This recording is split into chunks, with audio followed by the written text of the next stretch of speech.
สวัสดีครับท่านผู้ชมวันนี้พบกับรายการวัดฝีนพระสังคมนะครับสังคมปัจจุบันของเรานั้นก็ค่อนข้างที่จะมีความเขาเรียกว่าประสบปัญหาทุกด้านนะครับจากเศรษฐกิจ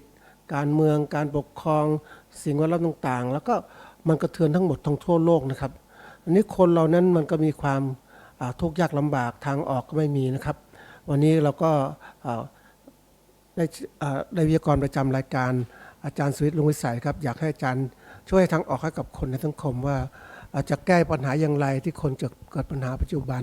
บางคนก็ฆ่าตัวตายบางคนก็หนีไปบางคนก็เอาตัวรอดไปก็พยายามเอาตัวรอดนะครับแต่ว่ามันจะถูกทางไหมอย่างไรครับเชิญอาจารย์ครับสวัสดีครับครับคือในการดำเนินชีวิตของคนเราการเลี้ยงชีพการดำรงชีวิตอยู่เนี่ยมันก็ประสบกับปัญหาหลายเรื่องทีนี้ที่เป็นอยู่ก็เช่นอย่างปัญหาเศรษฐกิจค่าใช้จ่ายไม่เพียงพอปัญหาความสัมพันธ์ภายในครอบครัวแล้วก็ปัญหาการกู้หนี้ยืมสินที่เพื่อประคับประคองครอบครัวให้อยู่ได้แต่ว่าเรื่องที่ลงข่าวกันเนี่ยมีหลายเรื่องที่มีคนแก้ไขปัญหาด้วยวิธีอัตตวินิบาตหรือว่าฆ่าตัวตายเนี่ยในในทางวิชาการเนี่ยมีนักวิชาการชาวฝรั่งเศสท่านหนึ่งชื่อเดอร์ไคน์เขาบอกสาเหตุของการฆ่าตัวตายมีอยู่4ประการหนึ่งคือพวกยึดตัวเองเป็นที่ตั้งคิดว่าคนอื่นเขาไม่รักตัวแล้วอะไรที่ตัวเองไม่ประสบผลสำเร็จไม่รู้จะอยู่ไปทำไมไม่อยากจะดูหน้าคนอายคนอะไรต่างๆก็ไม่เคยคิดว่าพ่อแม่ญาติพี่น้องที่เขาเป็นห่วงใยเนี่ยเขาไม่ได้คิดเลยเขาคิดแต่ว่าเขาน่ะไม่เป็นที่รักของคนอื่นหรือคนอื่นไม่ช่วยเหลือเขาพวกนี้ก็โดยเฉพาะหนุ่มสาวที่รักกันถ้าถูกพ่อแม่ขัดขวางอะไรต่างๆแทนที่จะหาทางออกอย่างนั้นก็ฆ่าตัวตายไม่สมหวังนะอันนี้เป็นยึดตัวเองเป็นฐานตัวที่สองนี่เป็นเรื่องของสังคมนี่ไม่มีขื่อมีแปรคนคิดจะทำชั่วยังไงก็ทำไปอะไรต่างๆบ้านเมืองตำรวจศาลอะไรต่างๆไม่ให้ความเป็นธรรมอะไรเลยเราจะอยู่ในสังคมนี้ไปทำไม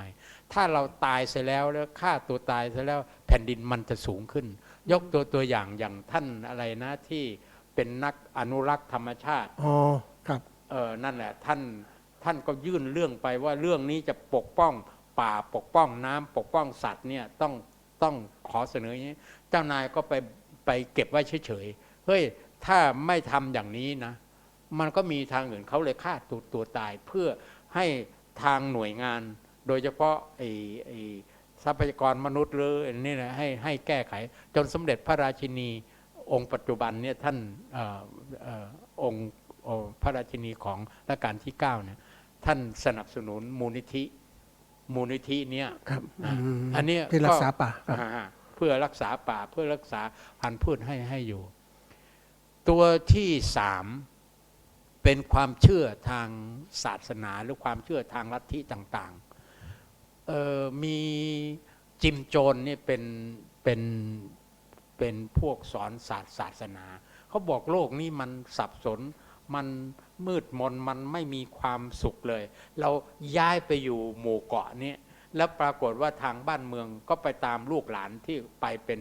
700-800หรือ1,000ไปตามเขาบอกไอ้พวกไอ้ปุถุชนทั้งหลายแหล่เนี่ยมันมารบกวนเรามากินยาตายด้วยกันนะตายไป800กว่าคนนี่ความเชื่อทางศาสนาว่าเขาเชื่ออย่างนั้นก็ในหลายๆเรื่องแม้แต่ไข้โคโรนาเนี่ยมีชาวเกาหลีเนี่ยเขาก็ไปเขาเชื่อเรื่องศาสนาไปต้องใกล้ชิดกันนะประดันติดต่อโรคกันมา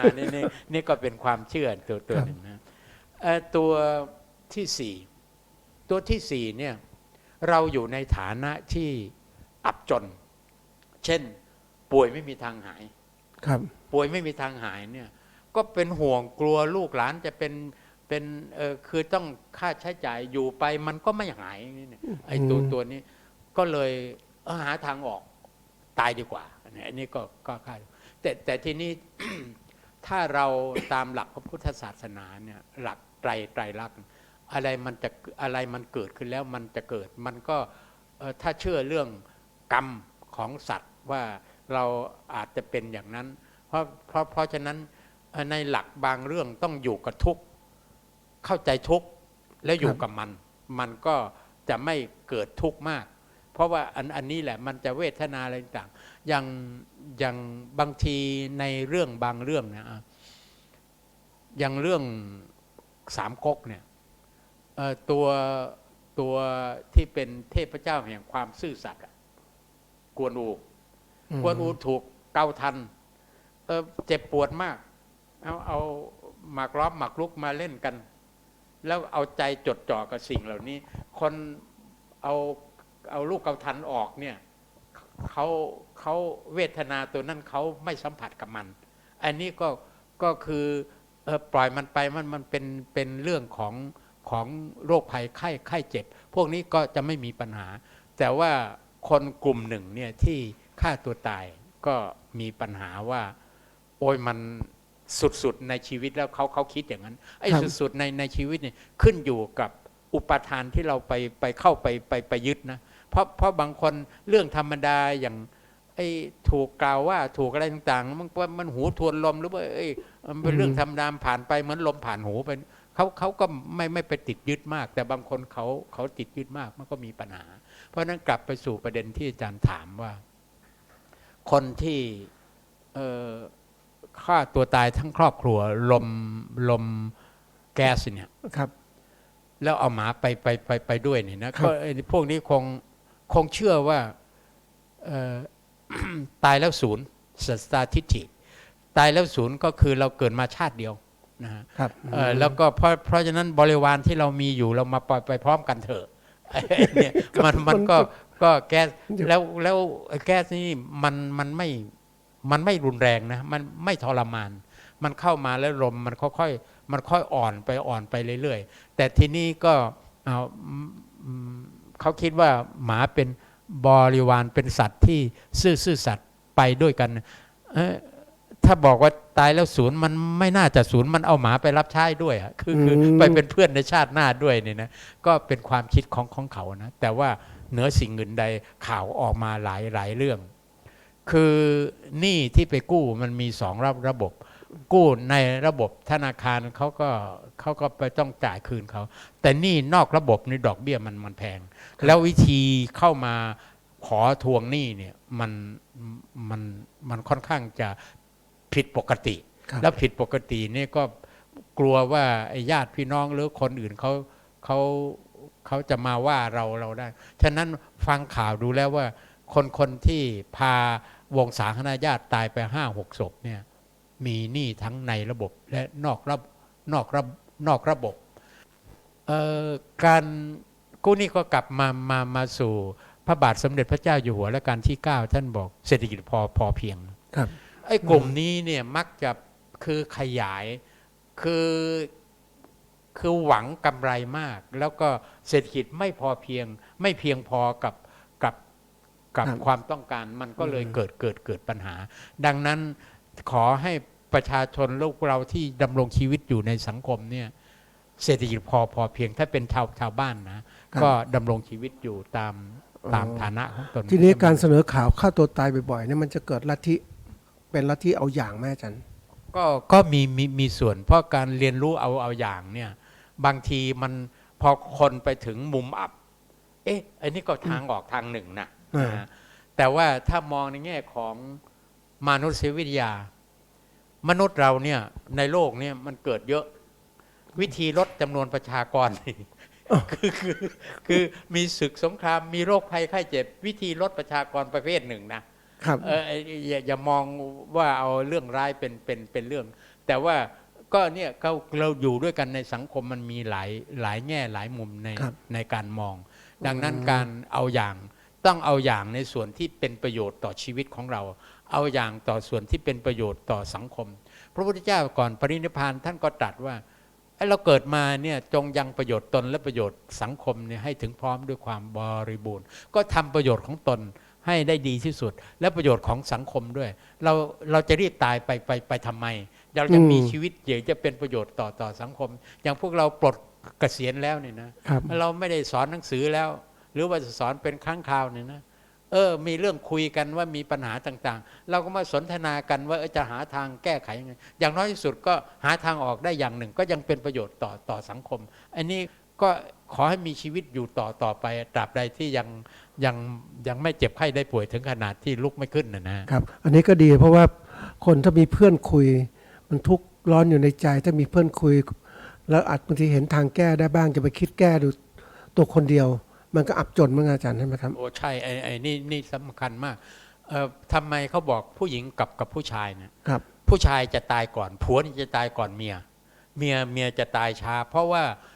ผู้หญิงเนี่ยเวลาเขาได้รับเรื่องกระทบต่างๆน้ำตาน้ำตาเขาตื้นร้องไห้พอร้องไห้เป็นการระบาย แต่ผู้ชายเราถูกอบรมบ่มนิสัยผู้ชายต้องเข้มแข็งกลืนน้ำตาลงไปในคอมันต้องต่อสู้มันเพราะเราเก็บกดอย่างนี้นานๆเข้าเราตายเร็วเพราะว่ามันเก็บกดยังไงฉะนั้นต้องมีเพื่อน